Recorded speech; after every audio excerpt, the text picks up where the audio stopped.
Oi?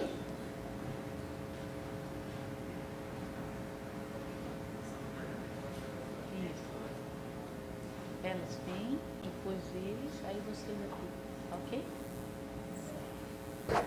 Boa tarde, meu nome é Graciela, sou professora da rede municipal do ciclo de alfabetização. Então, nós conversamos um pouquinho sobre essa questão, né, desse empoderamento, né, desse saber que permite, é um passaporte, até a gente falou. Alfabetizar é o passaporte para a cidadania. Então, a gente falou mais nesse âmbito, tá bom? Graciela. Vocês?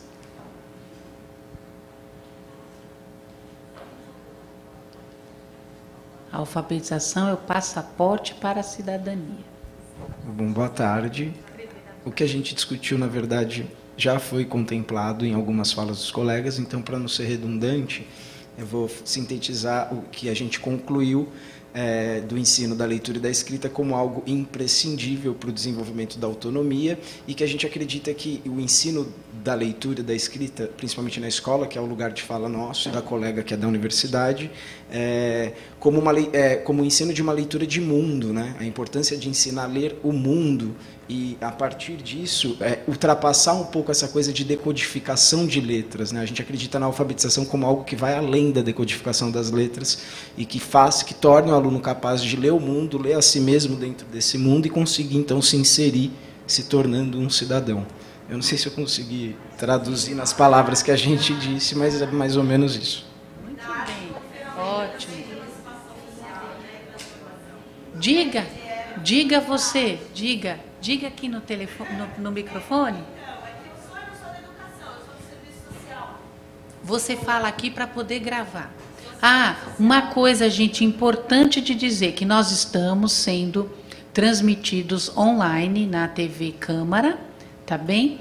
Então, todo mundo que está sintonizado na TV Câmara está nos assistindo.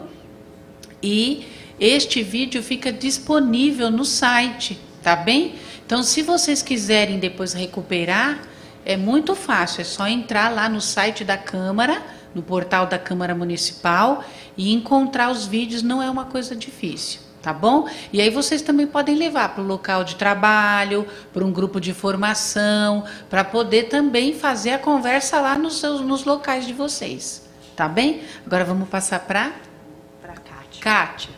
Boa tarde a todos e todas. Quero parabenizar a todos, né, por vocês serem os guerreiros da educação. Acho que a maioria aqui é da educação, vem nessa trajetória, né, doída, sofrida da educação, mas estão aqui, né, dando o seu melhor e tentando transmitir o melhor também, sempre. Então, assim, eu sou do serviço social, sou assistente social, e aí eu uso o serviço social como transversalidade na educação. Tanto se pede, né, para que se tenha profissional do serviço social na educação. É a base, né, é onde a gente pode trabalhar em conjunto, colaborativamente. E o colega, ele tem essa missão linda, que é transmitir a arte. Ele é professor de arte no ensino fundamental 1 e 2. E eu pedi para ele falar da arte, né, não só a alfabetização, mas a arte, e nas suas diversas formas, como ferramenta de emancipação e transformação social. Eu acho que a gente está por esse caminho, né? Tem muita gente boa aí. Muito obrigada. Maravilha. Agora aqui, vocês. Muito bom. Assim, dialogado fica mais legal, né, gente? Porque uma pessoa só falando é muito chato, né? Então, tá. Vamos lá. Boa tarde. Boa tarde. Meu nome é Isildinha, eu sou coordenadora pedagógica, né, da Prefeitura de São Paulo. O grupo do qual eu fiz a discussão era composto por uma diversidade aí de profissionais, tinha da área de assistente social, tinha sociólogo, tinha pedagogo, tinha outra coordenadora pedagógica e tinha um professor. Então, foi interessante. E mais interessante ainda o que eu tenho ouvido aqui dos colegas, né? Trouxeram Paulo Freire com a leitura de mundo, né? A última que falou, né? Que é da área de assistente social e que valorizou a alfabetização que vai além da leitura e da escrita de letras, de textos, falou de arte. Alfabetização é isso, é alfabetização política, é alfabetização da arte, alfabetização da vida, né, de tudo.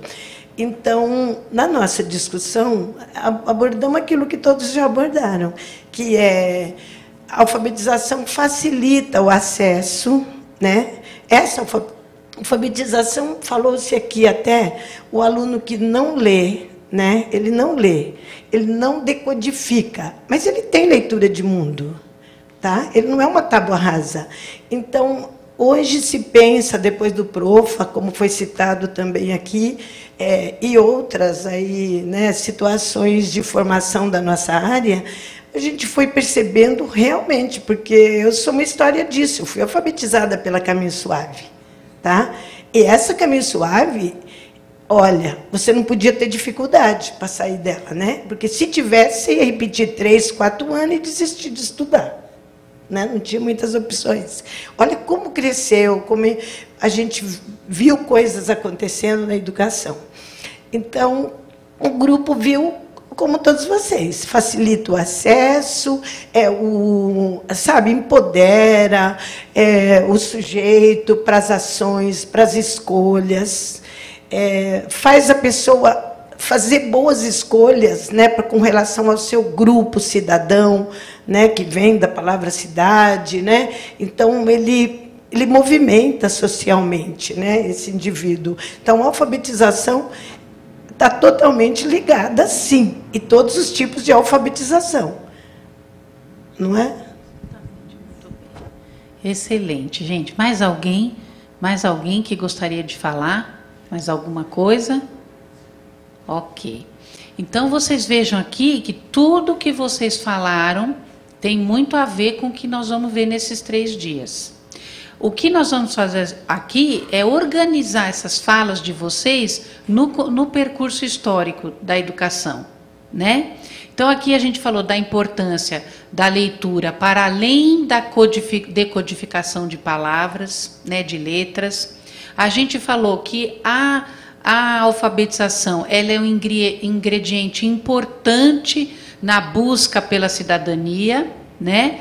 A cidadania pode ser exercida, o analfabeto pode lutar pela cidadania, mas quando ele se alfabetiza, ele está mais empoderado, ele ganha autonomia para para exercitar essa cidadania, né? Então, todos esses aspectos que vocês falaram são importantes e estão presentes, faz parte de uma construção histórica da importância da alfabetização nessa formação para a cidadania, é o que nós vamos ver, tá bom, gente?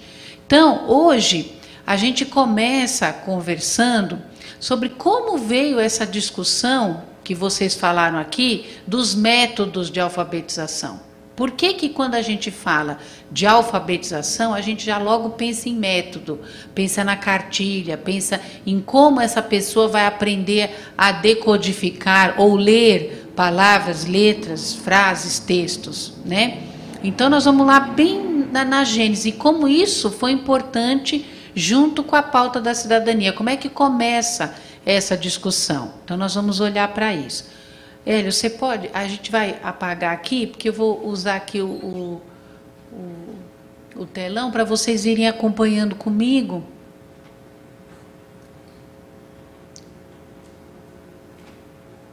Dá para ver, gente? Dá, né? Então, gente, olha lá. Nós vamos conversar durante esses 3 dias sobre concepções teóricas e metodológicas da alfabetização e sobre projetos político-educacionais, ou seja, a política educacional implementada para a formação do cidadão, tá? Então, como é que isso se coloca historicamente, tá bom? Deixa eu só pegar aqui o aparelhinho aqui. Aí, aqui. Opa, aqui. Então, como é que começa, né, gente, essa discussão de que a alfabetização tem a ver com cidadania? A gente tem um episódio na história do ensino paulista que é assim, desde o século XIX, 1890, né, quando começou a República, o que a gente tinha? A rede pública de ensino, ela não estava organizada como a gente tem hoje, evidentemente, né? Então, ali você tinha algumas escolas colocadas ainda. Tem professor de história aqui, gente? Não. Tem um professor de geografia que pode me ajudar. Se ele tiver, com certeza tem os referenciais da história. Então, no final do Império, o que a gente tinha? Algumas escolas, né, que foram instituídas pelo imperador aqui no Brasil, e que tentava ali abarcar as pessoas, e aí algumas, né, isso não era popular, não era como nós temos hoje, que todos podem entrar na escola, pouco entre aspas, porque a gente ainda não tem 100%, né, mas nós temos uma situação muito melhor do que no final do século XIX. E aí o que acontece? Com a proclamação da República, era muito importante, então, começou-se então a organizar a rede pública de educação, né, as escolas. E aí, o que a gente vê? Que os bacharéis, na época, que eram os responsáveis, né, os profissionais responsáveis pela educação, lá no começo da República, eles começam a ser substituídos pelos professores, por educadores que tinha disponível na época. Então, aqueles que se destacavam, nomes que se destacavam, começavam a ocupar lugares, né, cargos na administração da educação aqui na cidade, né? E aí, a ida desses educadores para esses cargos começou então a gerar um debate sobre como iria ser formado o novo cidadão, o cidadão republicano. Por quê? Porque vocês vejam, pensem comigo aqui, a República foi proclamada, né, nós não vamos entrar aqui no debate de como foi, porque foi, né, tem uma discussão intensa aí, né, mas veja, vamos pegar aí, a República foi proclamada. E aí, a mentalidade das pessoas, os costumes, a forma de pensar do povo, era uma forma ainda muito pautada pela cultura imperial, né? A gente não tinha essa noção do que era ser cidadão. E a escola, então, passa a ter um papel importante na formação dessa nova mentalidade, porque era importante, então, instituir o regime, o novo regime, e para que esse regime tivesse incorporado pelas pessoas, fosse incorporado pelas pessoas, era importante, então, educar para isso. E a escola, então, passa a ter um papel fundamental. Por isso, o investimento na educação. Então, vamos criar aqui uma rede de escolas que pudesse atender, né? Então, no primeiro momento, a gente tem as escolas mais centrais, mais urbanas, com escolas também isoladas, que a gente tinha um cenário muito mais rural, não era esse cenário que nós temos agora, né? Então, nós tínhamos as escolas mais afastadas, que eram as escolas isoladas, e as escolas mais centrais, e que também atendiam uma certa elite urbana, vamos dizer assim, né? Então, essas crianças, quando iam para a escola, elas tinham ali,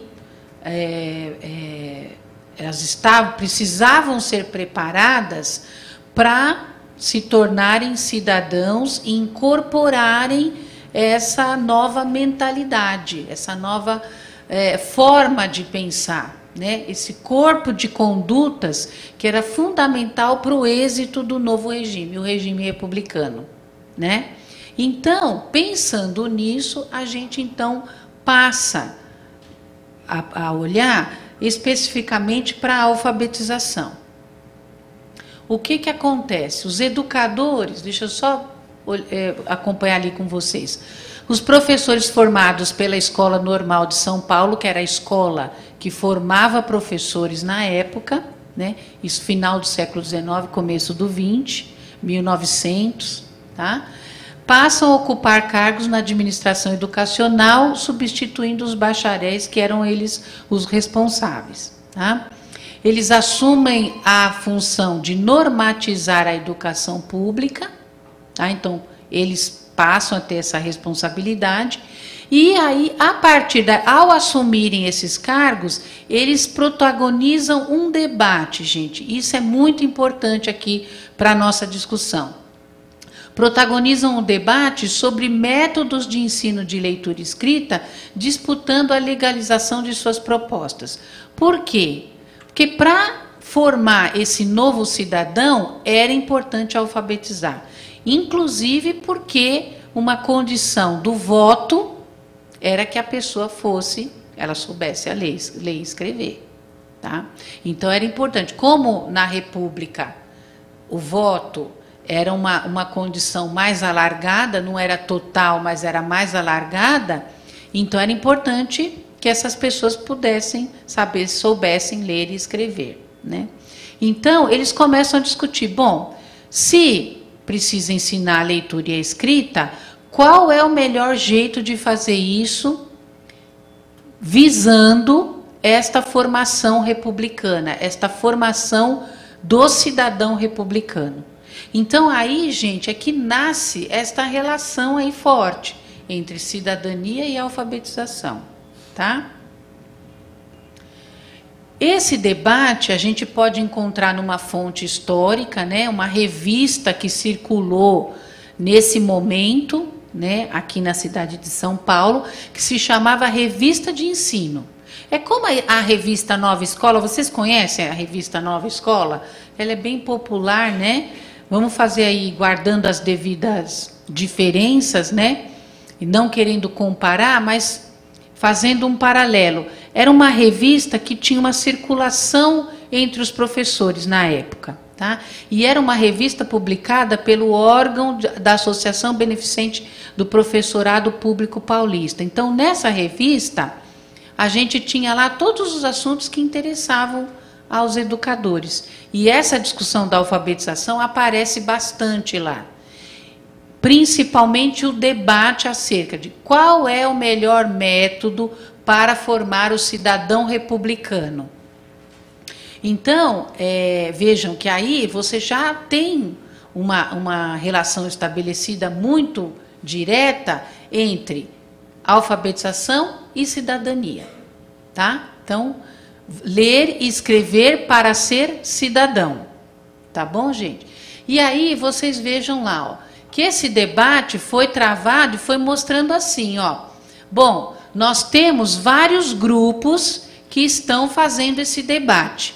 E cada grupo está defendendo um tipo de ideia. Eu acho, então, o meu grupo, por exemplo, defende que o melhor método para alfabetizar é o analítico pela sentenciação. Aí o grupo do outro fulano, analítico pela palavração, sintético pela soletração, sintético pela silabação.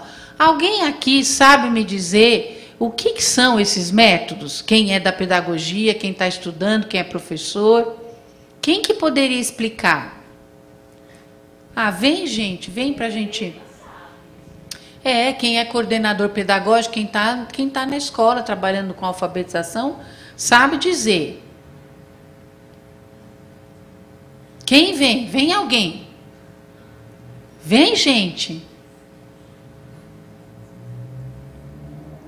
Ah, não acredito que ninguém saiba. Todo mundo sabe. O que seria analítico pela sentenciação? Quem pode falar alguma coisa? Arrisque. Arrisque. Analítico, né? Você vai analisar por uma sentença. Excelente. Vocês ouviram o que ela falou? Vamos fazer uma análise da sentença. Então, o professor, para ensinar a leitura, ele começa colocando a sentença no quadro e ele trabalha com os alunos aquela sentença. Nesse momento aqui, gente, o ensino é muito calçado na questão da memorização, tá? Então, não tinha essa coisa de construção, era a memorização. Então, o que a gente via lá? O professor punha a frase, E aí as crianças tinham que memorizar aquela frase bastante. Então, trabalhava, copiava, né? O professor lia, punha gravuras para auxiliar no entendimento daquela frase, e assim ia. Então, o mais difícil era aquele, eu acertei? Então, ó, o segundo, analisar pela palavração. Você pega uma palavra e através dela... Ela tá totalmente craque, vocês viram aí, né, gente? Ela tá craque. Ela já pode dar aula de, né, desse tipo de coisa aqui. Interromper rapidinho. Alguém perdeu um celular? Alguém perdeu um celular? Samsung. Alguém esqueceu lá no banheiro? Não? Não. Isso. Bom. Ok. Voltando aqui então, gente. Então, vocês vejam aqui que ela já matou a charada. Começa pela sentença, trabalha a sentença, aí da sentença o professor faz o quê? Destaca uma palavra-chave. Aí trabalha essa palavra. Quando eu falo trabalha essa palavra, pede para o aluno copiar, faz a gravura da palavra, lê a palavra, né? Trabalha bastante com aquela palavra até a criança memorizar. Uma vez memorizado, da palavra vai se destacar o que depois, gente? A sílaba, né? Destaca as sílabas, divide a palavra em sílabas e trabalha a família silábica daquelas sílabas que compõem a palavra. Então, o aluno aprende todas as sílabas, memoriza, né? E aí, das sílabas, vai ser destacadas o quê? Vão ser destacadas quais? As letras. E aí, os alunos também vão aprender as letras, tá? Então, vejam, quando eu estou falando de analítico pela sentenciação, eu começo pela sentença. Quando eu estou falando de analítico pela palavração, eu começo pela palavra. Ao contrário disso, eu tenho os outros dois. Porque quando eu falo em analítico, eu estou fazendo análise, não é? Então, eu parto do todo e vou analisando até a parte menor. Concordam comigo? Agora, quando eu estou falando de sintético, eu estou fazendo um movimento contrário, estou fazendo um movimento de síntese, não é? Então, eu parto da parte menor e vou construindo até chegar na ideia geral. Sintético pela soletração, então seria o quê, gente? Começaria por onde? Pelas letras, soletração, ó, né? Então, eu começaria pelo ensino das letras, então ensinaria o alfabeto, né? Memorizar o alfabeto, saber os nomes das letras, a sequência, né? Então, depois que eu teria toda essa memorização, eu partiria para quê? Letra com letra vai acontecer a sílaba. Então, eu trabalho as famílias silábicas. Ba, be, bi, bo, bu, ta, te, ti, to, tu, ma, me, mi, mo, mu. Então, trabalho todas as famílias silábicas das letras, né? Da junção. Depois das famílias silábicas, eu faço o quê? Sílaba com sílaba forma a palavra. Então, eu proponho, né, a formação de palavras, então eu trabalho esse exercício de formação de palavras. E palavra com palavra forma a frase. Frase com frase forma o texto. Então, vocês vejam que no debate, então voltando lá, bom, o propósito do regime republicano, para que ele possa ser instituído, incorporado, vivenciado pelas pessoas, pelo povo, ele precisa ser ensinado. Vai ser ensinado pela escola. A escola tem que ensinar o que é ser cidadão. Tá? E aí, gente, quem estudou um pouco da República, quando no seu início, tinha todo um corpo de condutas que era importante para essa pessoa se tornar cidadã, para ela viver num regime republicano. Então, por exemplo, desde a higiene pessoal, vocês conhecem o bairro Higienópolis, certo? Esse bairro inclusive, tem o nome em homenagem a esse tipo de mentalidade, né? Ou seja, era uma mentalidade higienista, então não era mais a vida do império, Era preciso mudar essa mentalidade. Vocês sabem que, por exemplo, o saneamento básico nessa época quase não existia. Então, a condição, né, de higiene, de comportamento corporal, físico, era um dos ingredientes para você ser identificado como cidadão na República, por exemplo. Né? Tinha um trabalho de corpo aí, de educação, de como falar, de como se vestir, de como ter higiene. Tinha uma infinidade aí de comportamentos, de condutas que precisavam ser ensinadas, aprendidas, que não eram as condutas do Brasil Império. Isso a escola tinha que ensinar. E aí as crianças que chegavam, elas tinham que aprender a ler e a escrever para ter acesso também a esses conteúdos, né? Então, vejam, os educadores que estavam discutindo como deveria ser, qual seria o método melhor para formar o cidadão, primeiro eles faziam uma discussão mais técnica, ou seja, qual que é o melhor método para ensinar? E aí a gente tinha esses grupos aqui partindo dessas visões.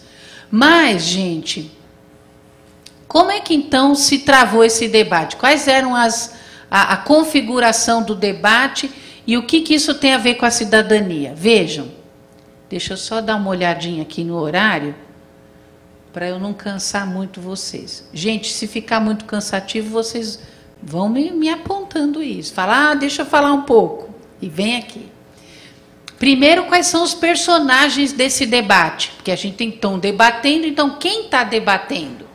Os principais, tá, gente? Aqui eu estou destacando alguns. Ó, Ramon Roca Dordal, João Kopke, Luiz Cardoso e Arnaldo Barreto.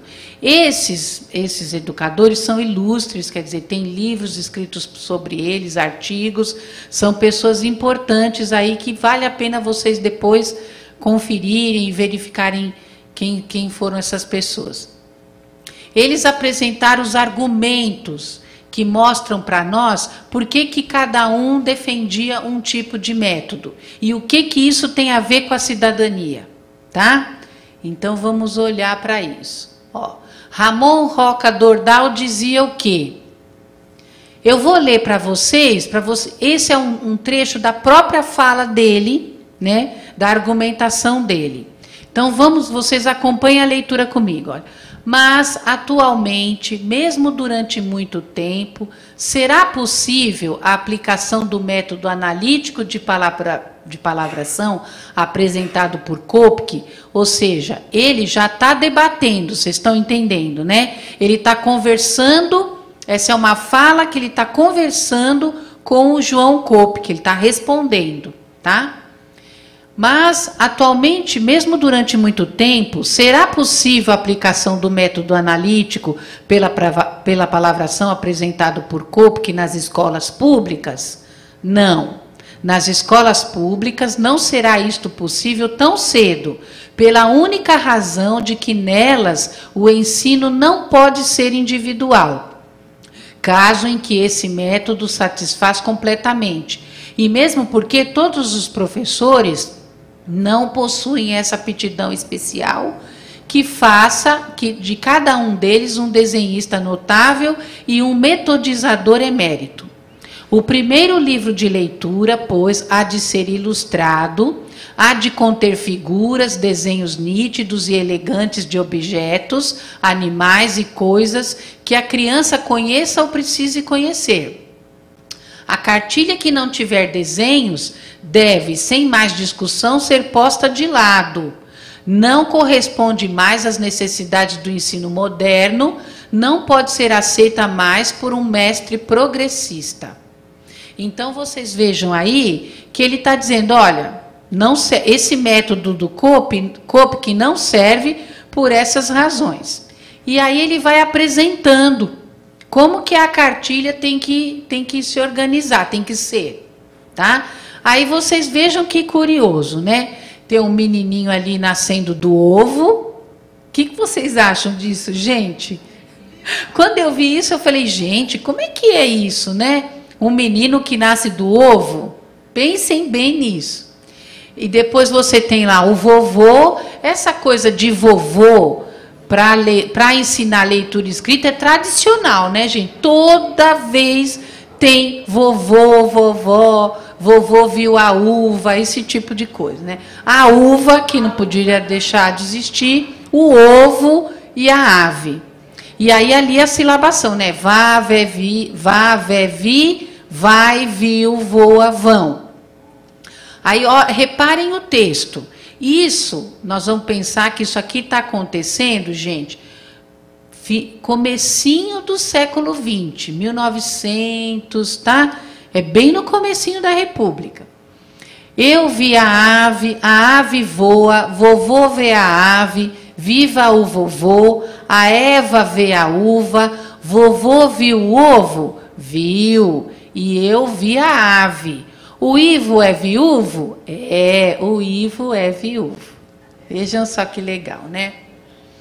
E aí vocês têm aí o trabalho de análise, né?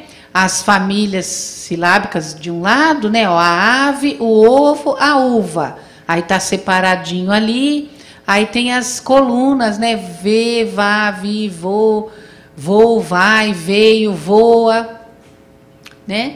E aí embaixo o vovô viu a viúva viu o vovô.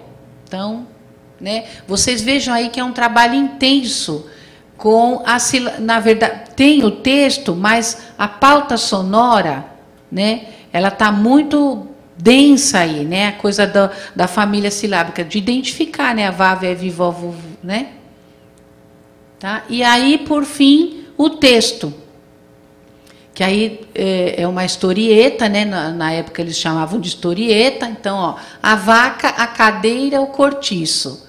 E a gente nem consegue estabelecer muita relação entre as palavras, mas são palavras que na época deveriam fazer algum sentido, fazer parte ali de um repertório, né?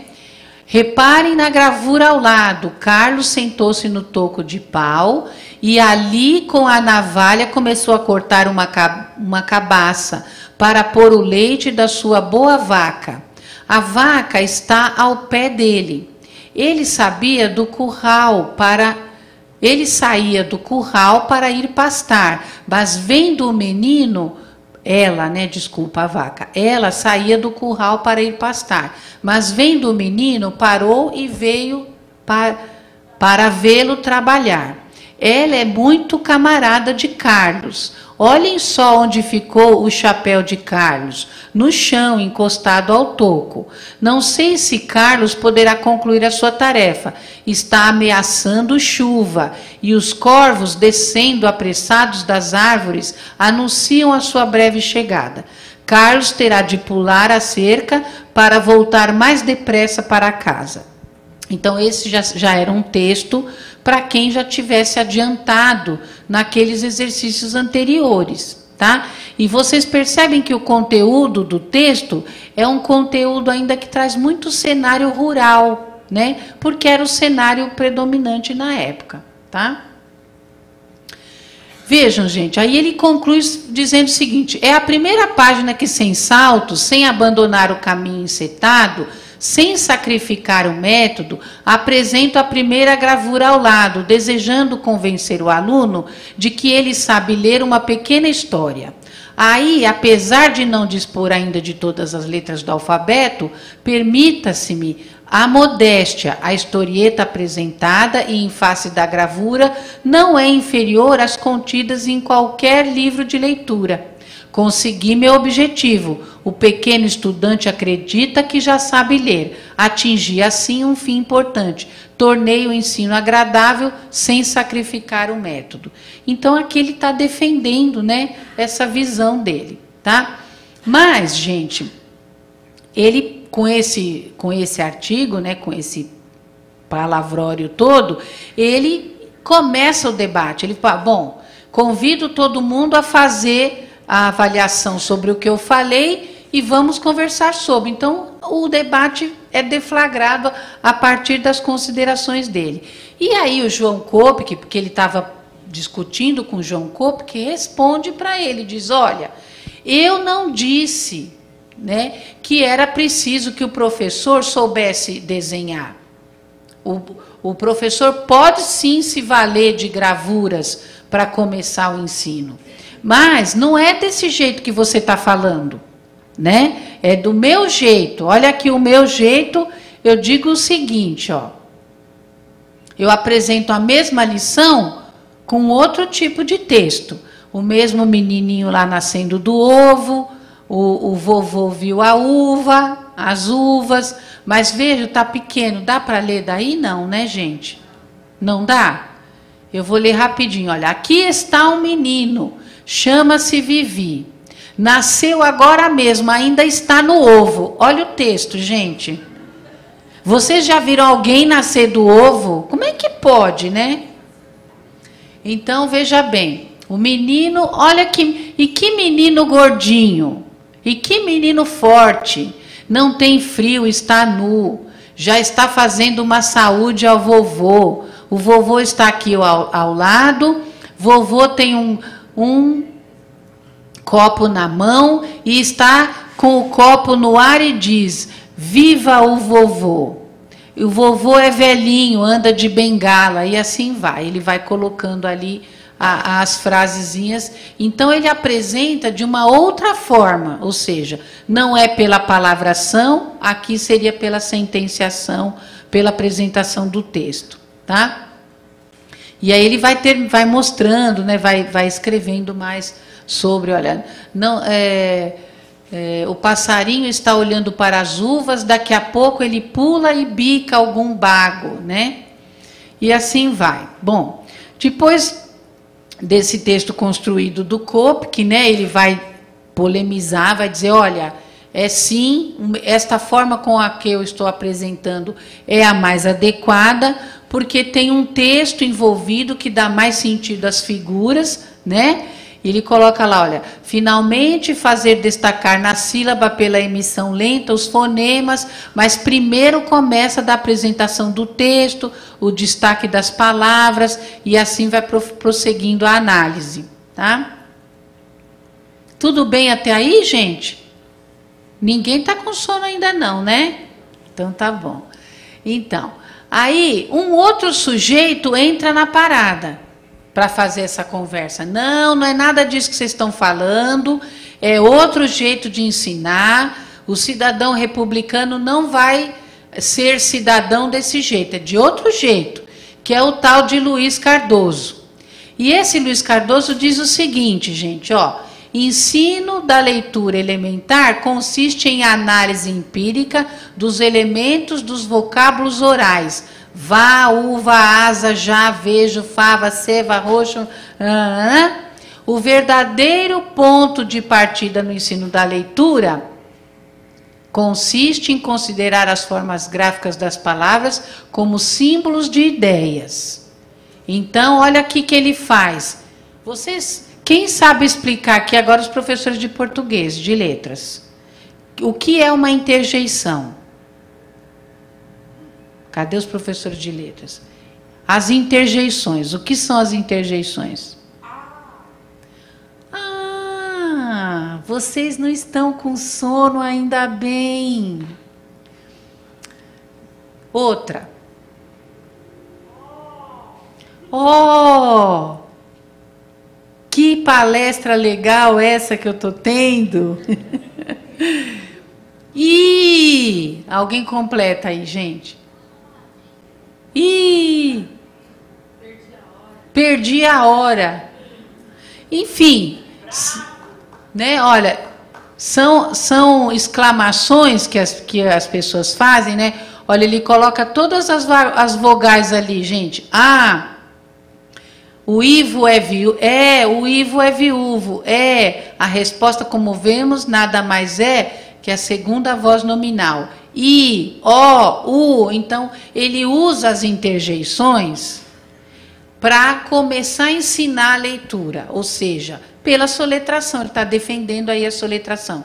Começo pelas letras, mas letras com algum sentido, porque não é qualquer letra, é uma letra que tem, vamos dizer, uma entonação junto, ela cria um significado, mas eu vou começar por essas interjeições para poder fazer o trabalho, tá? E um quarto sujeito, que é o último que eu vou apresentar para vocês, diz assim: não, vocês, gente, vamos parar com essa confusão. Cada um tá ensinando de um jeito, cada um quer fazer de um jeito.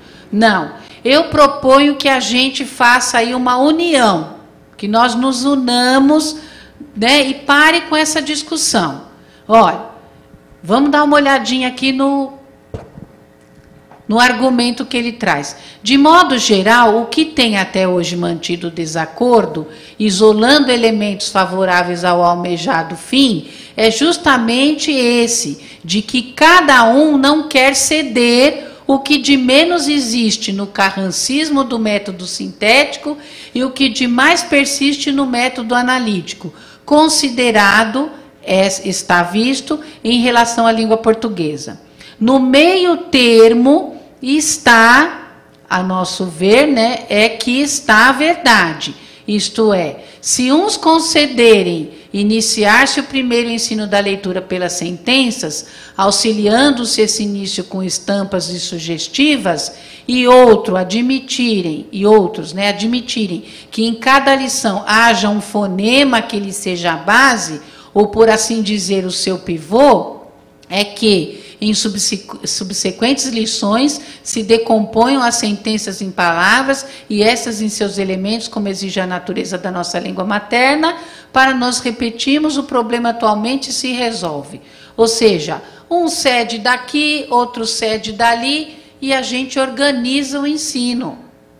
Tá? Mas aqui ele ainda está propondo, vamos começar pela sentença, quer dizer, ele vai com jeito, mas ele está propondo o ensino pela sentença. E aí, gente, é que eu quero chegar com vocês. Essa discussão da sentença não é por acaso. Será que alguém aqui arrisca a dar um motivo por que era importante começar um ensino de formação do cidadão pela sentença? Alguém tem algum palpite? Por que era melhor começar pela sentença e não pela letra? Qual que era a vantagem da sentença? Como? Fala. Já passava uma ideia pronta. E que ideia era essa, gente? Ordem e progresso. Perfeito. Tá? Então, o ensino de leitura, se ele tinha que formar o cidadão, ele já tinha que, já no seu começo, veicular uma ideia. Não podia começar pela letra, que pela letra sozinho não dava para veicular muitas ideias. A não ser i, o, né? Mas não era essa a intenção. Então, era importante veicular uma ideia. Vamos ver que ideias são essas. Se a gente pegar os programas oficiais da época, porque se a gente quiser analisar a educação hoje, um dos documentos que a gente vai olhar, qual é? O programa, não é? Lá as diretrizes, o que a escola tem que ensinar. Então, se a gente for olhar para os programas oficiais da época, vai ser bem interessante analisar. Bom, a escola tinha que formar o cidadão republicano. Tinha um debate de qual era o método melhor. Uns diziam que era pela letra, outros diziam que era pela sentença. Então, vamos olhar o programa oficial, o que ele estabelecia para os professores, como que eles faziam. Então, nesse programa aqui, olha, esse decreto, gente, é de 29 de abril de 1904, comecinho da República, do século XX, tá? O que ele dizia? Ó, que tinha que ter aula de leitura, né? Olha lá, ó. Aí ele diz, processos de leitura.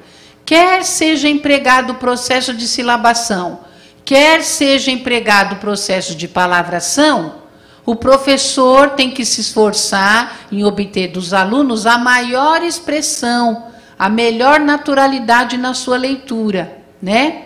E assim como o entendimento, porque não era só ler, tinha que entender o trecho lido, tá? E fará explicação sobre o sentido real e figurado das palavras, né? Nenhuma palavra pode ser ensinada sem que a criança tenha ideia clara do que ela significa. Quando ele está falando em ensinar a palavra, ou seja, mostrar a palavra, trabalhar a memorização de como escreve, né? É disso que ele está falando.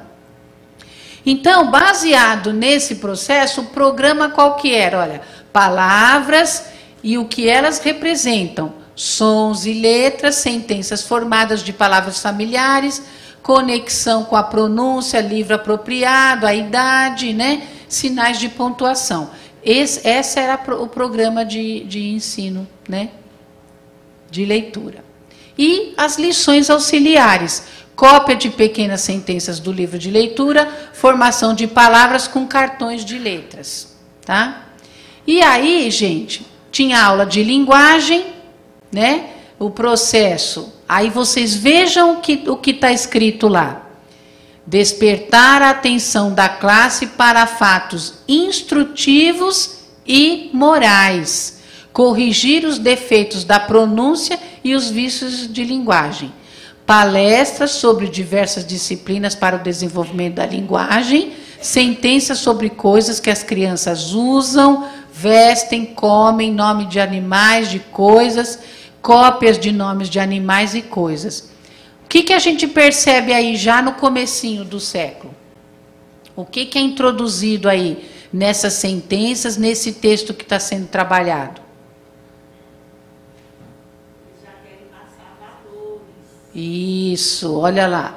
Valores de uma instrução moral, não é isso? A instrução moral é fundamental, né? E ela vai ser veiculada pelo ensino da sentença.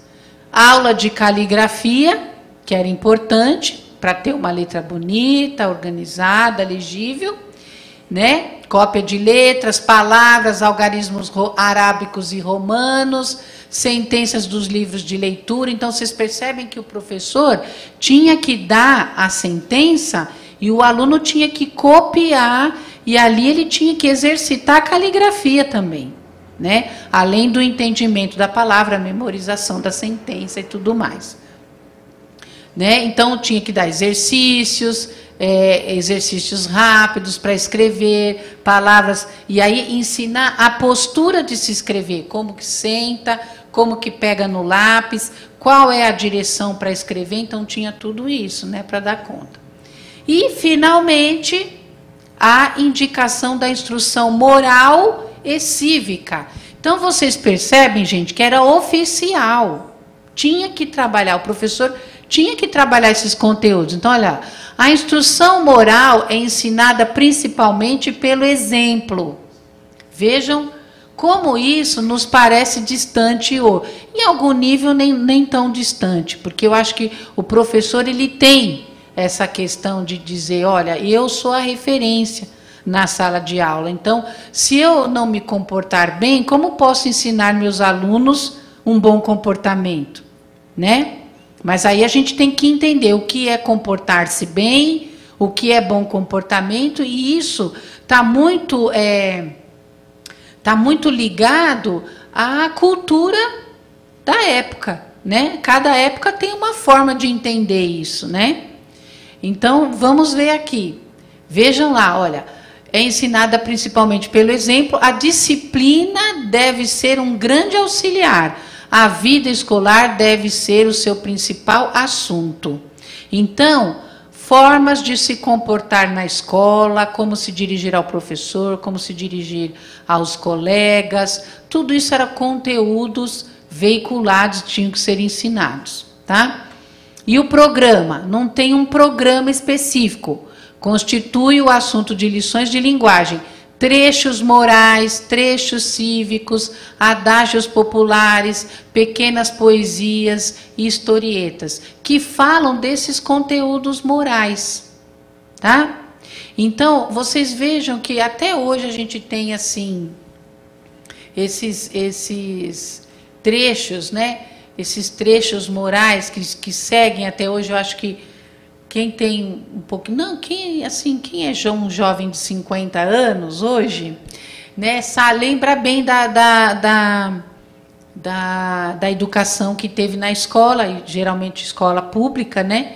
E lá a gente fazia assim, as lições de caligrafia, tinha muito ainda dessa tradição naquela época, né?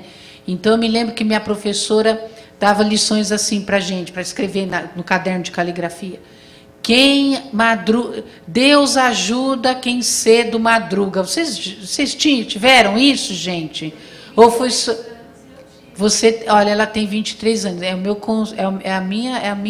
o meu sossego. Diga. Eu sou do tempo que nós nos levantávamos quando o professor entrava em sala de aula. Exatamente. Nós cantávamos o hino nacional e nós respeitávamos os nossos colegas como a nós. A gente era ensinado assim, né? Então tinha uma disciplina, né? E aí, muitas vezes, o período da ditadura militar, ele resgatou muito essas questões, que foi quando os contemporâneos a mim, né, 50 anos mais ou menos, viveram muito isso. Era uma educação bastante rígida, muito rigorosa e que tinha uma disciplina severa, né?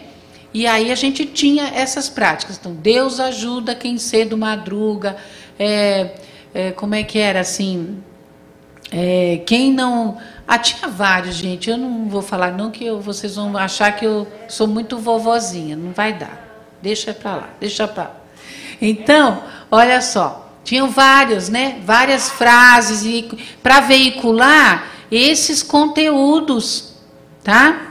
E que a gente pode discuti-los do ponto de vista hoje, podemos sim, né? E o quanto eles acrescentaram ou não para a gente, né? É uma questão que é importante a gente refletir, né? Cantar o hino nacional é uma boa prática?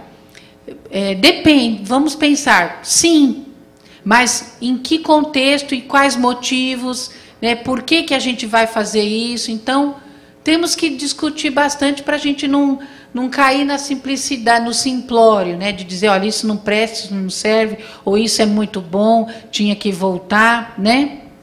Então, é mais complexo que isso. Mas, enfim, a instrução moral aqui, e cívica, era importante e ela tinha que ser veiculada pelo ensino da linguagem escrita, né? Leitura e linguagem. Tanto foi importante, gente, que em 1911, um senhor chamado Oscar Thompson, que foi diretor-geral da Instrução Pública, disse assim, olha, acabou a conversa. A partir de agora, os professores vão todos seguirem o método analítico para ensinar os alunos a ler e escrever. Por quê? Primeiro, que ele combina com uma coisa que era muito discutida na época e que veio essa decisão que ele teve foi muito calçada em conteúdos desenvolvidos no campo da psicologia. A psicologia, nesse momento, ela está se organizando enquanto ciência, né? Mas diz o seguinte, como a mente humana conhece? A mente humana conhece quando ela vai olhar para o externo, para um objeto, como é que ela conhece? Então, tinha uma discussão se a mente humana conhecia fazendo o método de indução ou dedução, ou se ela começava a olhar a parte para chegar no todo, ou se ela olhava o todo para fazer a análise da parte. E nessa época a psicologia estava orientando o seguinte, a mente humana conhece quando a pessoa, né, ela olha primeiro o objeto no seu todo, vamos olhar esse copo aqui, eu estou olhando ele inteiro, e depois é que eu faço a análise, eu vejo, esse copo é transparente, ele é comprido, ele não é muito largo, ele está cheio de água, enfim, aí eu vou observando os detalhes. Então, baseado nessa compreensão de que a mente conhece, olhando o todo primeiro e depois fazendo análise em partes, o ensino deveria seguir a mesma orientação. Então, o método analítico era o mais apropriado por causa disso. Ele começava do todo e fazia, então, o processo de análise. Primeiro, calçado na psicologia.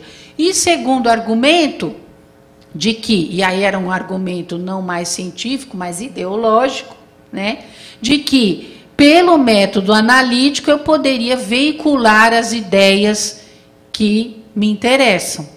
E, no caso aqui, o regime republicano tinha um interesse em veicular ideias para formar o cidadão com uma outra mentalidade, né? Ele tinha que possuir ali uma certa mentalidade, uma certa moralidade, um corpo de condutas muito bem assumidos para se tornar um cidadão, tá? Então, nesse momento aqui, o método analítico torna-se oficial na rede pública, tá? Todo professor tinha que seguir. O que vocês acham? Isso deu certo, gente? Deu certo? Acham? Sim ou não? Por que vocês acham que deu certo? Hoje nós estamos aqui, né? Isso é legal. Não, mas pensem, olha, o diretor-geral da Instrução Pública falou, olha, agora acabou a conversa. Todos os professores têm que seguir esse método aqui. Isso deu certo? Essa decisão que ele tomou? De dizer, ó, pronto, é oficial, acabou o debate.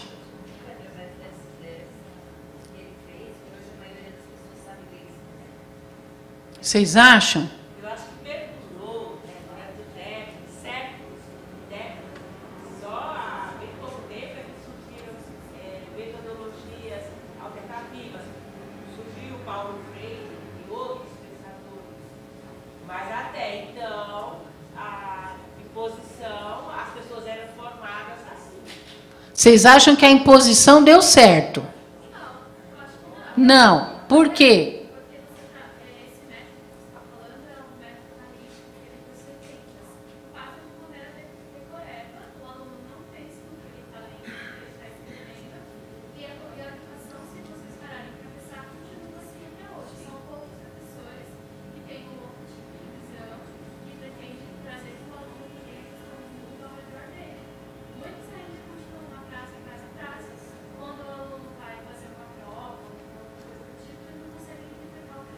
O que ele está lendo.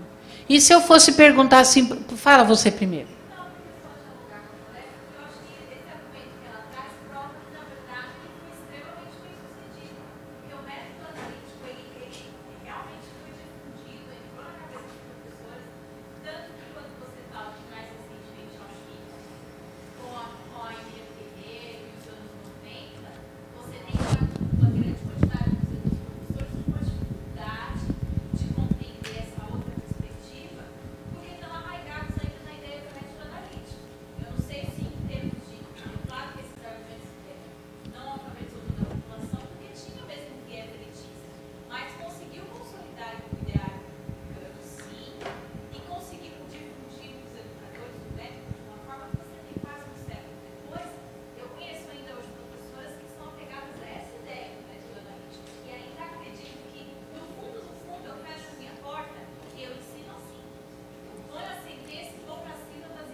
Ó, gente, vocês duas estão certas. E ela também. Por que vocês estão certas? Porque é assim, ó, gente. Deixa eu dizer para vocês. Quando eu pergunto assim, isso deu certo? Eu estou me referindo à imposição.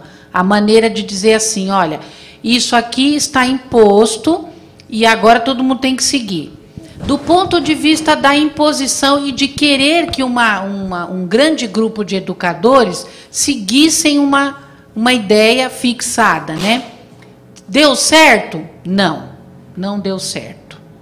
Por quê? Porque não dá certo. Quando você não promove, quando a gente elimina o debate, gente, as coisas não dão certo. Podem ter certeza disso. Eliminou o debate?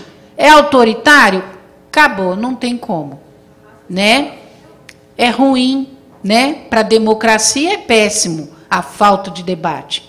Então, quando você tem uma imposição, o máximo que você pode esperar é que alguns sigam e outros não.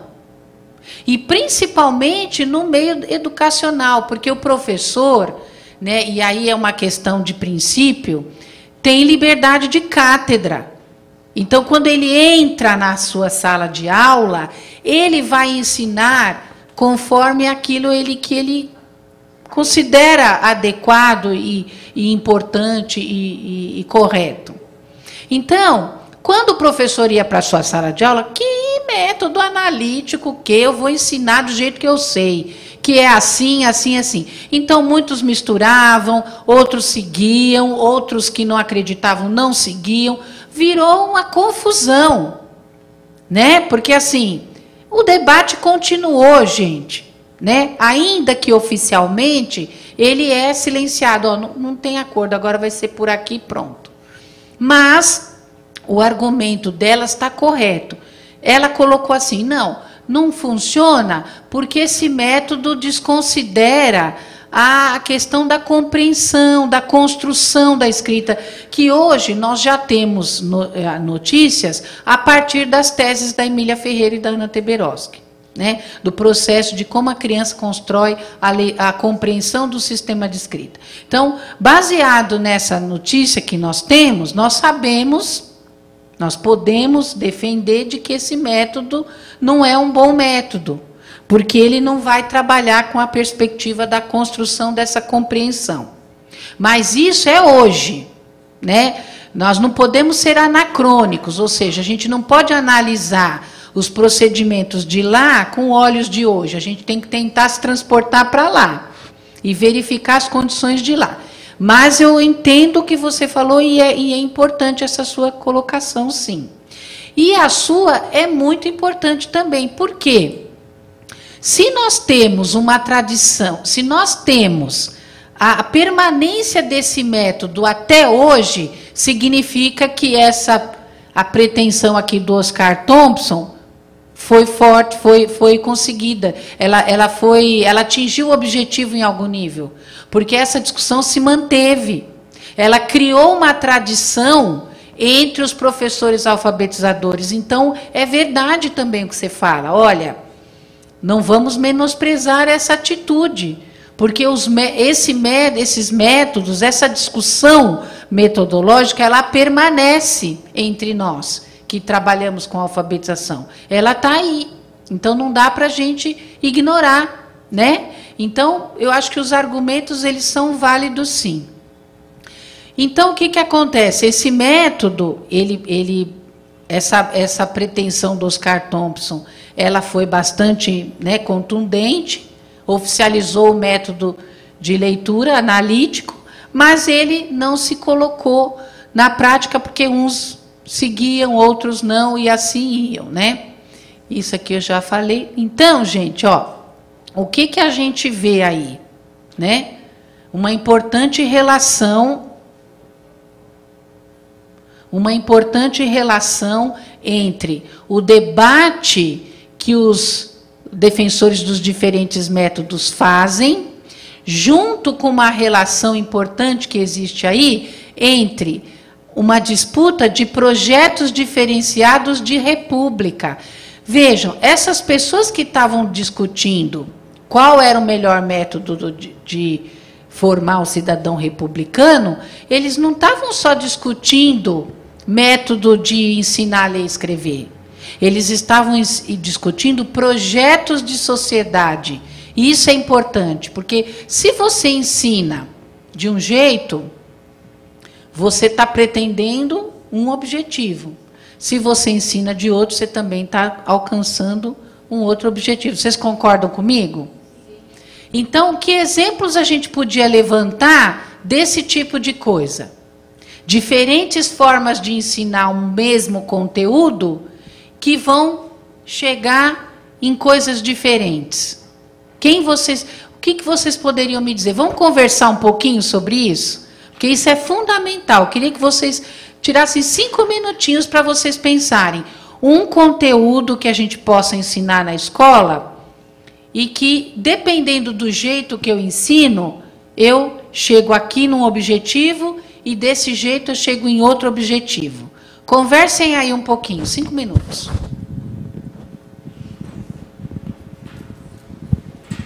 Nos mesmos grupos que vocês estavam.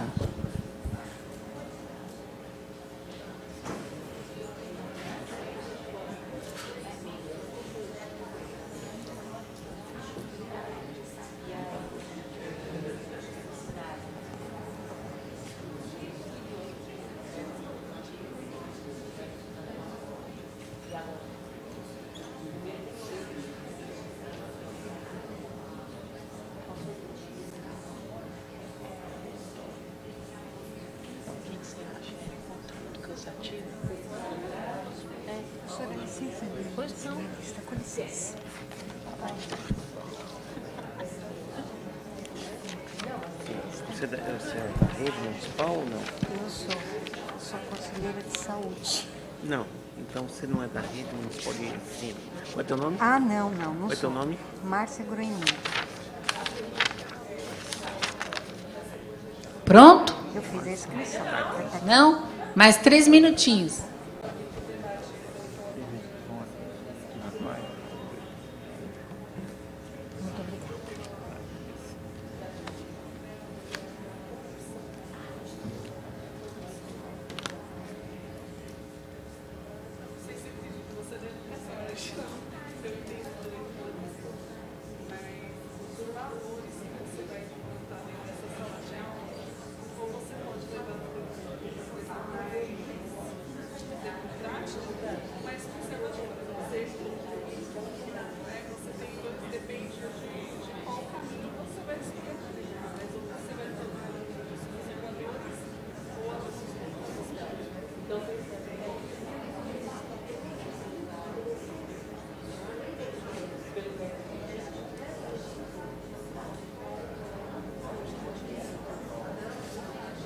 Tudo bem, gente?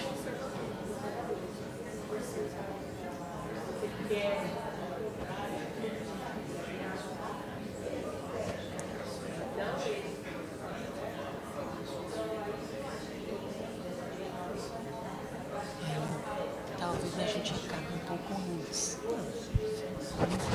Eu não vou forçar, porque se tá aí, eu não vou segurar.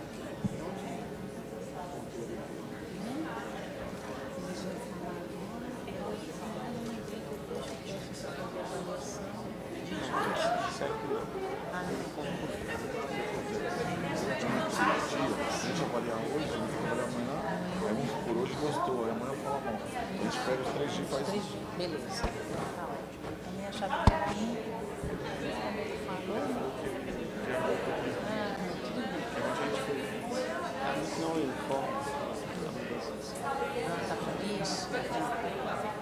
Tudo bem, gente? Podemos falar um pouquinho? O que vocês pensaram aí? Falem assim, informalmente mesmo. O que vocês pensaram? Silvia, só pedir para, como está sendo transmitido, senão a voz não sai lá. Ah, é verdade. Tá? Então usar o microfone aqui. A gente leva o microfone. Isso. Falem aqui. O que vocês pensaram? Fala, amiga. Olá, meu nome é Karine, eu sou estudante de serviço social. A gente conversou um pouco, eu não sei se está certo, mas eu peguei de exemplo a ditadura militar. Um militar falando sobre a ditadura e uma pessoa, um manifestante falando da ditadura, o assunto em si é o mesmo, só que com interesses diferentes. Então, um militar, não estou generalizando, quero dizer pelas coisas que eu já ouvi, pode dizer que a ditadura militar foi extremamente necessária, que não teve sofrimento, que não teve tortura. E um manifestante que realmente foi torturado, e nem precisa ter sido torturado, só meu pai viveu na época da ditadura e sabe o quanto, não foi torturado, mas sabe o quanto foi terrível, e tem uma opinião diferente, já sabe que foi horrível, enfim. Então, eu acho que o assunto é o mesmo, mas os interesses, por serem diferentes, os aprendizados também seriam diferentes. Excelente, gente. Quem mais? A reflexão é a seguinte, era para obedecer. Olha, obedece, como tem até um ditado, obedece, manda quem pode, obedece que tem juiz, não é isso? Uma coisa totalmente autoritária, né? Incrível. Outra coisa, a economia da época, que era agrícola, né? Café com leite, aquela coisa toda, era para produzir. Pai, produz. A palavra, a origem da mão de obra, né? Era com a época dos escravos. Você só pode ter a mão, pensar não pode. Né? A origem dos escravos é essa, mão de obra, é só mão para trabalhar. Cabeça não vai pensar. Então você está proibido de pensar. Olha, você obedece a vovó, vovô, a uva, isso, e não sai desse quadradinho. Porque se desse quadradinho, você vai dar trabalho. Eu não quero que você me dê trabalho. Mais ou menos o recado, acho que era esse. Quem mais? Quem pensou?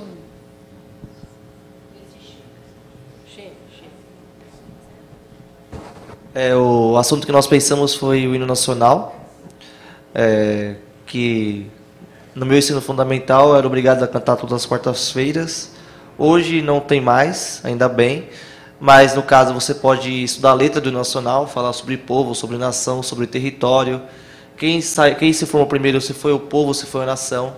No Brasil se formou primeiro a nação, depois o povo. Mas dá para você estudar sobre isso daí com o hino nacional. Ou no caso você colocar o hino lá, canta aí, pronto, que é o nosso país, nossa pátria, e fica quieto aí, faz desfile e canta. Então o hino nacional foi o tema que nós escolhemos. Quem mais? Agora não chega aí, vem para cá, gente. Vem falar. Fala aqui. Vem. Não?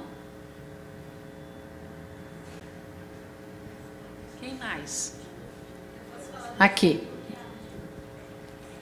O exemplo que a Érica deu da matemática, a diferença que era aprender a fórmula de fazer um cálculo e a diferença que era aprender o cálculo dentro de uma situação problema, né? Uma situação problema até tirada do cotidiano, né? Era a grande diferença.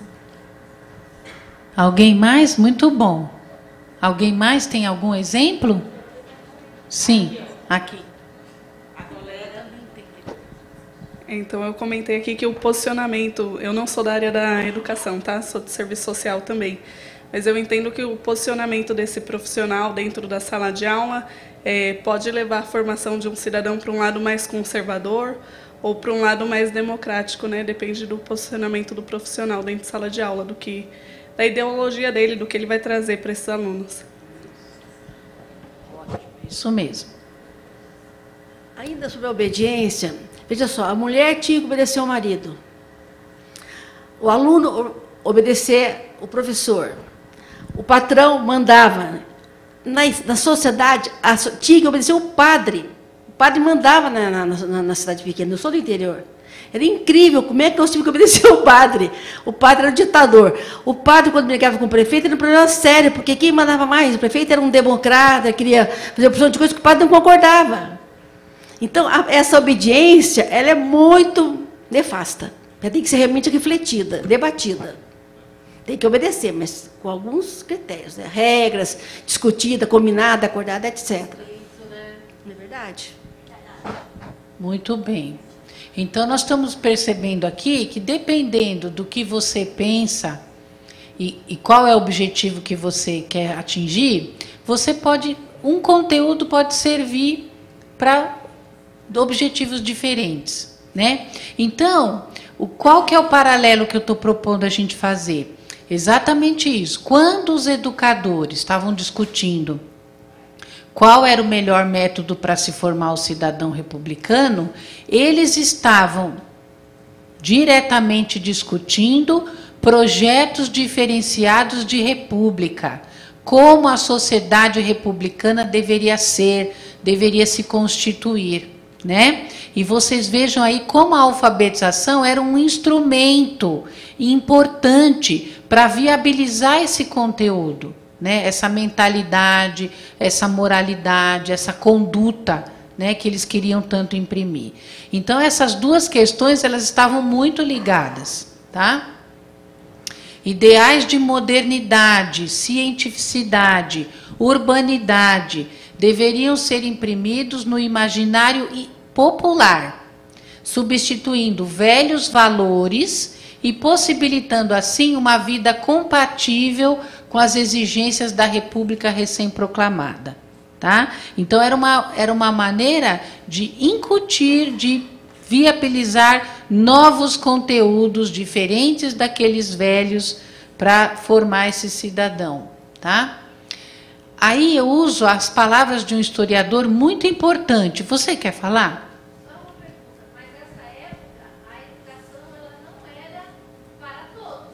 Não. Isso. A educação era para os filhos daqueles que não podiam mais estar indo para a Europa, dada a vista que precisava o país então estar se formando e precisava então dessas pessoas, digamos, abre aspas, fecha aspas, formadas com este conhecimento. Muito bem. Então, é isso que precisamos, talvez, estou dando essa explicação, porque a gente tem pessoas que não é Da educação.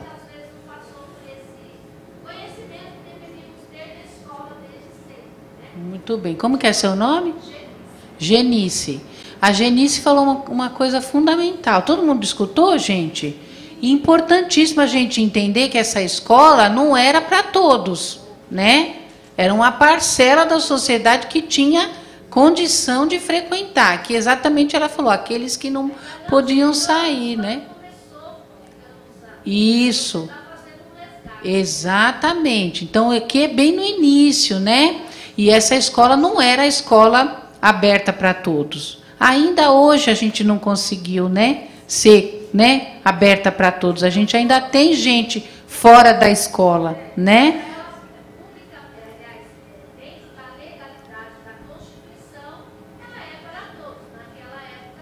Naquela época não, perfeito.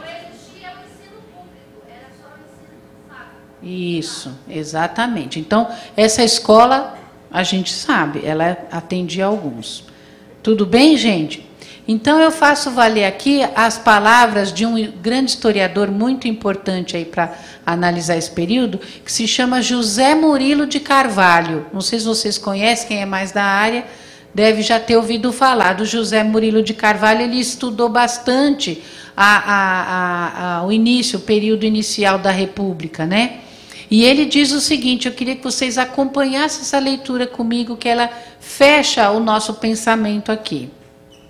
Vejam, tratava-se de uma batalha em torno da imagem do novo regime, cuja finalidade era atingir o imaginário popular para recriá-lo dentro dos valores republicanos. A elaboração de um imaginário é parte integrante da legitimação de qualquer regime político. É por meio do imaginário que se pode atingir não só a cabeça, mas de modo especial o coração, isto é, as aspirações, os medos e as esperanças de um povo. É nele que as sociedades definem suas identidades e objetivos, definem seus inimigos, organizam seu passado, presente e futuro. Então, o que ele está dizendo aqui? Para esse regime republicano que foi proclamado, e como disse o professor ali, primeiro a gente constituiu a nação, depois o povo, né? Porque essa era exatamente a tentativa de constituir uma ideia de povo, que não tinha, né? Então era importante atingir a alma, o coração de cada um, para que ele pudesse vivenciar essa ideia de nação, de povo e de nação, né? E vocês vejam aí a importância do ensino de leitura e escrita para mobilizar esse processo de formação. A leitura e a escrita, até hoje, gente, nós não conseguimos resolver no nosso país essa questão, né? Nós temos ainda muito o que fazer, né? E vocês estavam falando todos os problemas. A gente trabalha com metodologias que não conseguem ajudar as crianças na compreensão, nós temos problemas de classes superlotadas, nós temos vários problemas ainda que a gente não conseguiu vencer. E muitos problemas são parecidos com essa época aqui. Vocês vejam que nós já estamos no século XXI e a gente não conseguiu vencer ainda. Mas tudo isso tem a ver com as políticas públicas que o Estado implementa para que esses problemas sejam vencidos. Por isso que é muito importante a gente estudar essa história, né? E verificar como essas práticas e essas políticas elas são implementadas, né? Porque a partir dessa análise é que nós conseguimos verificar quais são os problemas, quais são as deficiências e aprofundar no debate democrático saídas para que a gente possa resolver, né? A gente já tem em comum acordo aqui que a alfabetização é fundamental para o exercício da cidadania. Você não consegue exercer a cidadania plenamente numa sociedade letrada e escrita como a nossa se você não souber ler e escrever. Você tem que saber, né? Essa é uma tarefa importante da escola e que a gente ainda não conseguiu vencer. Por isso que nós estamos aqui discutindo, né? Pena que podia ter mais gente, a gente queria que tivesse mais gente que viesse, né? Para conversar. Tá, gente? Então é importante que a gente tenha essa compreensão. No próximo encontro, nós vamos dar um pequeno salto, aí, um recorte. Nós recortamos essa fase aqui inicial, que é quando o debate que vincula a alfabetização à formação da cidadania se dá.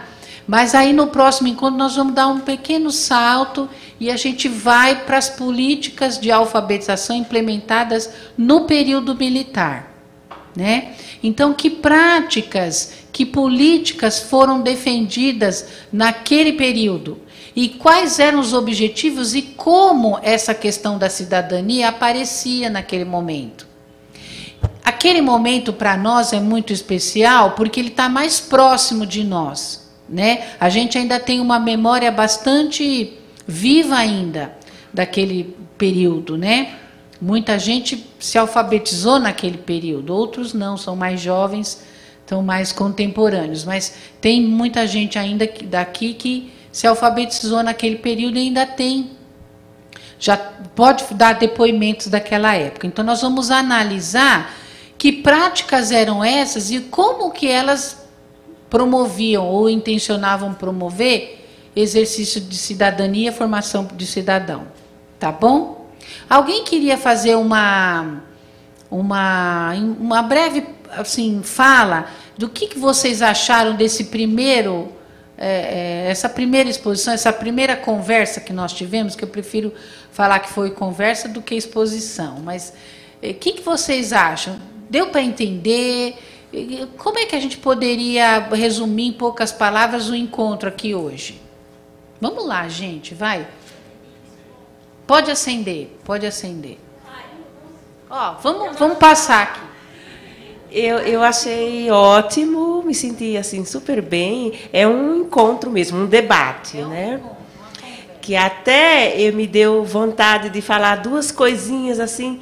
Eu me senti tão assim à vontade, né? Que quando estava a figura lá do menino que nasce do ovo, eu fiquei lembrando, será que antigamente não tinha essa facilidade, essa abertura que tem hoje de falar sobre a sexualidade, de como nascem os bebês, né? Hoje a criança vai e aperta a barriga da mãe e sabe que é fruto de uma relação do pai e da mãe, né? Enfim, uma relação homem e mulher. Mas antigamente, nessa época, os bebês vinham na ponta de uma cegonha. Aí eu fiquei pensando, será que é por causa disso que a sexualidade não era falada nas escolas, era proibido, né? Então, assim, a mãe aparecia grávida, mas tinha que dizer, né, que, ó, vai vir... Quando chegava, dizia que veio pelo bico da cegonha. E a cegonha é um pássaro, né? Então, sei lá, o ovo da cegonha. Eu pensei assim, será que é isso? E uma outra coisinha ainda que... E uma outra coisa assim que faz com que exemplifica que eu me senti tão bem aqui nessa tarde foi que você falou que o bairro de Higienópolis, né, que tem a ver com a palavra higiene, né? Essa conotação de higiene, né? E ontem eu fui no bairro de Higienópolis, no MAB, o Museu de Arte Brasileira, dentro do FAAP, né? Fundação Armando Álvares Penteado. Eu fui pela primeira vez, um lugar belíssimo. Eu fui fazer um curso também, dentro do museu. Só que, quando terminou o curso, eu não tenho carro, eu ando de ônibus. Eu fui de ônibus. Eu peguei aqui, que eu trabalho aqui no centro, na Praça da República, numa escola de educação infantil. Bom, aí eu peguei o Cardoso de Almeida, 408A. Eu peguei o ônibus. Aí, na volta, eu perguntei para o motorista, ele vem também? Vem com que nome? Ah, vem com o Machado de Assis, com o nome Machado de Assis. Tá bom. Aí, terminou o curso, eu estou lá no ponto de ônibus, né, e esperando o Machado de Assis. Eu sou uma pessoa assim, falante, né, ele demorou um pouquinho, tinha uma pessoa do lado, aí eu já disse, tem mais outros ônibus? Ou é só esse Machado de Assis? Aí uma moça falou assim, olha, só tem esse elétrico aqui, nesse bairro de Higienópolis. Só tem essa linha, só os moradores, os habitantes do bairro não quiseram, eles proibiram, né, através de uma forma política, né, não tem outra linha de ônibus, só tem essa elétrica, né, só tem essa linha. Aí ela terminou a frase dizendo assim, até parece que não tem gente aqui que trabalha, né, tipo assim, as pessoas só andam de helicóptero ou saem de carro, né, e não tem assim uma área em que os trabalhadores vão de ônibus, né. Aí, assim, aquilo me chamou a atenção, porque eu tinha ido nesse bairro umas outras vezes, tinha ido ao shopping, Higienópolis, mas, assim, nunca tinha ido de ônibus, né? Eu fui de carro também, quando eu fui no shopping de Higienópolis. Então, aquilo eu fiquei pensando, como que uma população, né, de um bairro consegue isso, né? Conseguem, né? E, assim, mobilizados, né, politicamente, eles conseguem isso, né? E, assim, eu acho que eles não estão só... Será que estão pensando só na poluição e na qualidade de vida? Será que não é uma forma assim de higienizar também? Tipo assim, não queremos pobre aqui, porque é um bairro considerado assim de elite, né? E eu estou contando essa historinha porque a palavra me lembrou isso que eu passei ontem, né? E assim, como que eu me senti bem no curso. Pessoal, quem gostaria de fazer uma síntese de hoje? Do que achou? Miriam, fala aqui para ficar. Eu tirei uma frase do curso que eu não sei exatamente quem disse, mas eu achei que valeu muito a pena ouvir. Alfabetização é passaporte para a cidadania. Achei essa frase encantadora e ela reflete muito do que foi o curso. Muito bem. Mais alguém? Como sentiu hoje as questões? Foram novas? Agregaram? Não agregaram? Meu nome é Luiz Fernando, eu sou estudante de pedagogia. A gente estuda a história da educação no passado, a gente entende um pouco o que é hoje, né? Que nem eles queriam passar, você padronizar certas áreas, que nem você padronizar peças, tudo bem, mas padronizar a educação, que é uma área tão rica, para você ver vários meios de formas de educação, é um pouquinho diferente. Você vê que tem uma coisa estranha, conforme também você vê como o fruto que eles plantaram no passado reflete hoje, como a USP, para algumas certas pessoas. Entendeu? Então, se a gente quer falar sobre educação, é muito importante, que eu percebi hoje, ver o passado, né? Que hoje, o fruto de hoje, que a realidade de hoje é o fruto do passado. Entendeu? Então, como a gente quer pensando na educação no futuro, é bom a gente sempre estar contribuindo com a história e entendendo, né? E cada um tem uma vivência, né? Que nem a menina falou da ditadura lá. Tem que ver o que aconteceu, por que aquele momento aconteceu, né? Teve as durezas, né? Mas por que aconteceu aquilo, né? Então, a gente quer pensar na educação do futuro, das nossas futuras gerações, o que está vindo? O que está vindo a tecnologia? Como a gente vai usar isso, né? Para nosso favor, não para tirar nossa fazer limitar a gente, né? Mas para assim, para ter uma vida melhor para cada um, né? Você achou que contribuiu para pensar essas questões, né? Que mais, gente? Você não quer se aproximar aqui? Isso.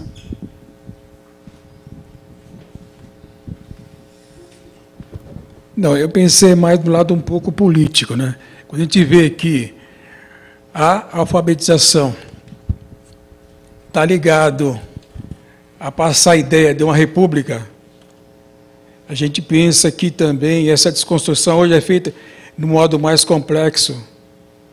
A ideia de um sistema de governo, por exemplo, neoliberal, por exemplo. Eu acho que, numa complexidade dos dias de hoje, eu acho que também existe uma alfabetização, tem até aquela palavra de analfabeto político, né? Eu acho que também tem um pouco de essa relação. Ótimo. Dentro do que ele falou aí, podemos dizer que a palavra-chave é intencionalidade, né? E há ali, na questão de afirmar as ideias republicanas do regime, tinha uma intencionalidade, né, que nós observamos também que existe em todo o processo educativo, né, como também há uma intencionalidade daqueles que defendem a educação sem partido. Então, há uma intencionalidade. Então, cuidado com isso também. Então, deixar claro isso. Se lá, no começo do século XX, já havia uma intencionalidade, tá certo? Há também, desse movimento recente, o retrocesso, acho que é anterior ao século XX. É um absurdo.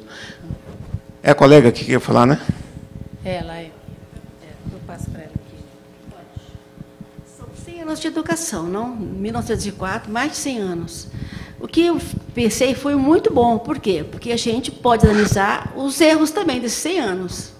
Não, acho que é importante pensar nos nossos erros, 100 anos de erros da educação. A maior delas é realmente a apatia. É uma apatia cíclica. Nesse momento, a sociedade está apática, com 1000 problemas relacionados com a educação, com a cidadania, com direitos e deveres. Nós estamos de braços cruzados, sem fazer nada, sem força. Ou seja, uma educação que não dá força é uma educação perigosa. Ela é muito perigosa.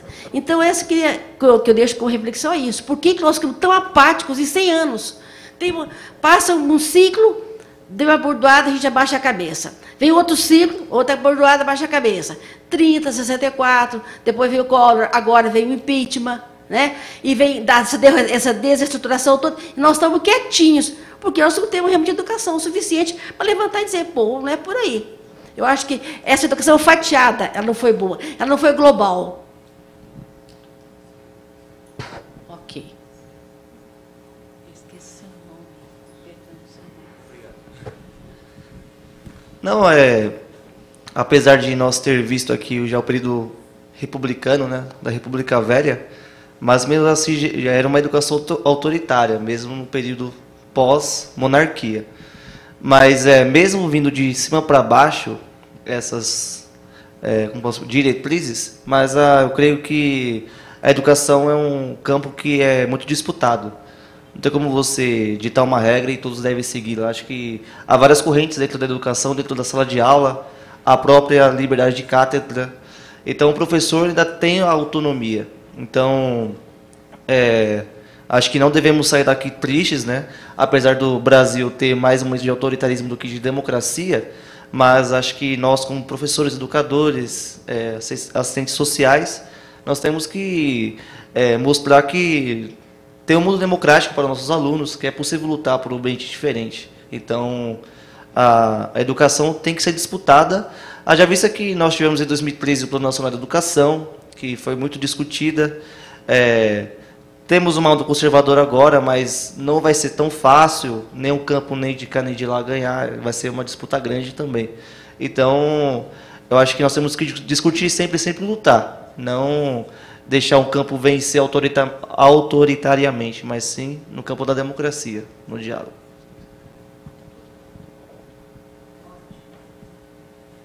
Muito bom, é isso mesmo. Por isso que nós organizamos esses espaços, né, gente? E aí vocês sabem, o debate é importante a gente ir para o debate sempre com conhecimento, né? O conhecimento é muito importante quando a gente vai fazer o debate. Porque se existe a possibilidade do debate e ela é valorosa, né? Nós temos que ter bons argumentos para poder vencer o debate. Então, o conhecimento, a aprendizagem, os momentos de estudo, eles são fundamentais, né? Para que a gente possa se organizar nessa disputa, nesse debate, nessa reflexão, né? Alguém mais quer fazer uma fala?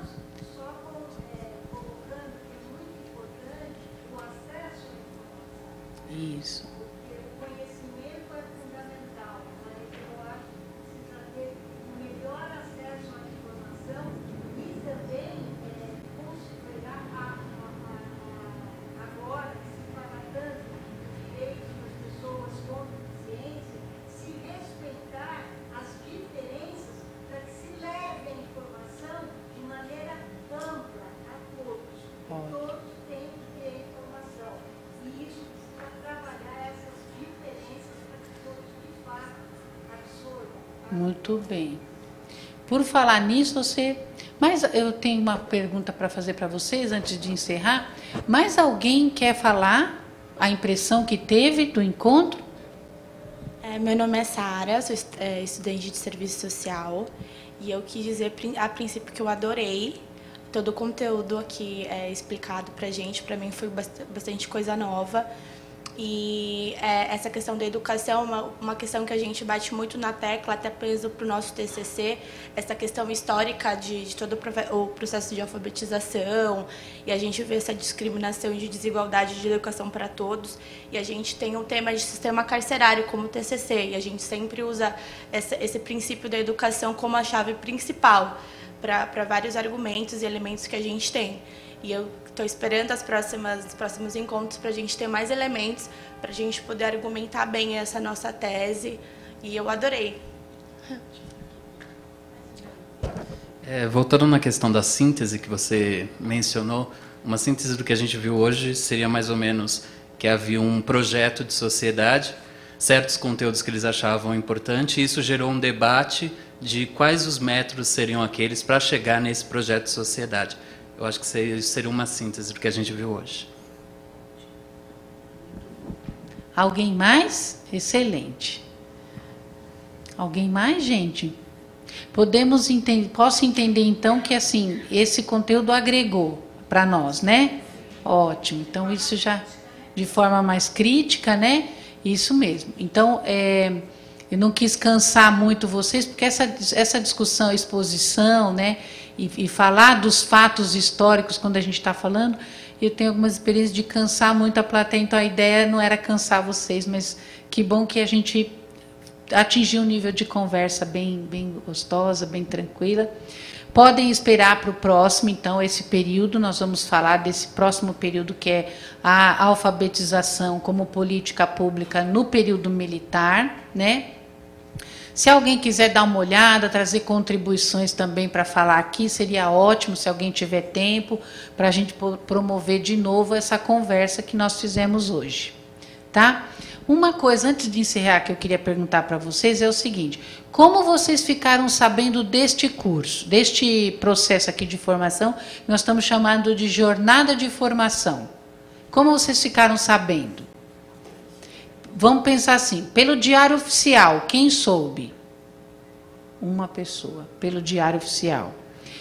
Pelo e-mail na escola,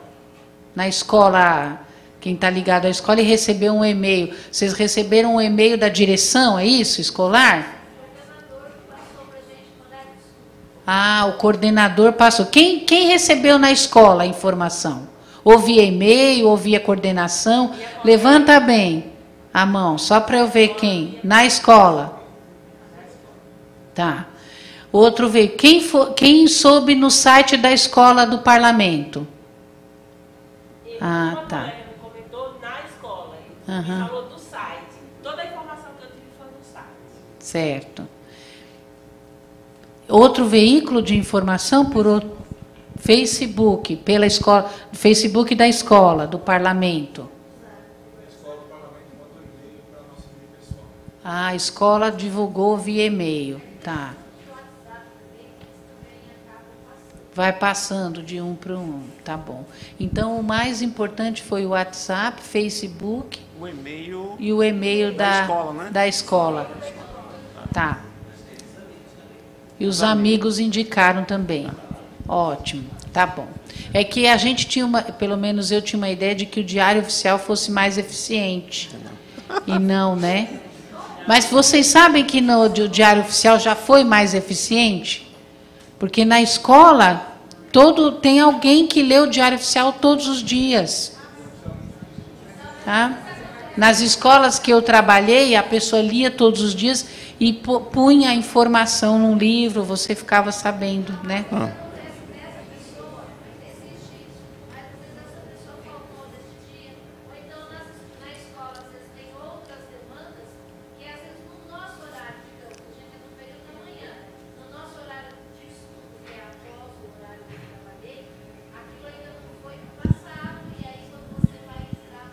Entendi. Não, mas tá bom. Isso é só para a gente aprimorar, né, a forma de divulgação. Gente, o Hélio vai dar um último informe, mas desde já eu quero agradecer muito, né, a presença de vocês até agora. Espero ter contribuído, ter, né, ajudado a gente a entender um pouquinho mais alguma coisa, né, ter agregado. Muito obrigada de vocês terem vindo. A gente tem horário marcado na quinta-feira novamente. Não vai ser nessa sala, mas o Hélio vai explicar direitinho, tá? Então, um abraço a todos e até quinta. Tá bom? Obrigada, gente. Bom, pessoal, a divulgação é feita pelo mail mesmo da Escola do Parlamento. Eu mandei um e-mail a todas as diretorias regionais, pedindo para que os diretores fizessem a divulgação nas unidades escolares. Acho que muita gente aqui recebeu isso. Acho que foi importante essa participação das diretorias regionais, né? Agora é o seguinte: com esse cadastro, vocês passarão a receber também o e-mail direto, o informe direto aqui da Escola do Parlamento. Mas é bom também compartilhar ou entrar na escola, no Face da escola, tá? Também. Nós estamos com a jornada de formação, tem esses 3 encontros, depois teremos o Educação Patrimônio na cidade de São Paulo, a importância da questão patrimonial, né, da cidade de São Paulo, ligada ao processo de ensino-aprendizagem. E depois, final de novembro, nós teremos também isto, tá? Também muito importante, a gente fecha o ano. Educação para as relações étnico-raciais, tá? Também é importante, fechamos o ano. E aí, no último encontro, nós vamos pedir sugestões a vocês de temas e tal, para a gente apresentar para a programação do ano que vem. Tá certo? Então, o próximo encontro é no primeiro subsolo, na sala Sérgio Vieira. Tá bom? É uma sala menor, acho que mais confortável e tal. Tá bom? Ok? Então, em nome da Escola do Parlamento, nós agradecemos a todos e a todas por esse primeiro encontro. Até a próxima.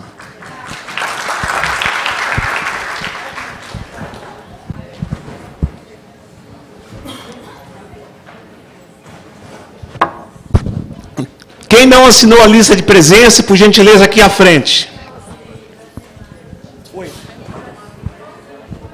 Aí não esqueçam de divulgar, entre no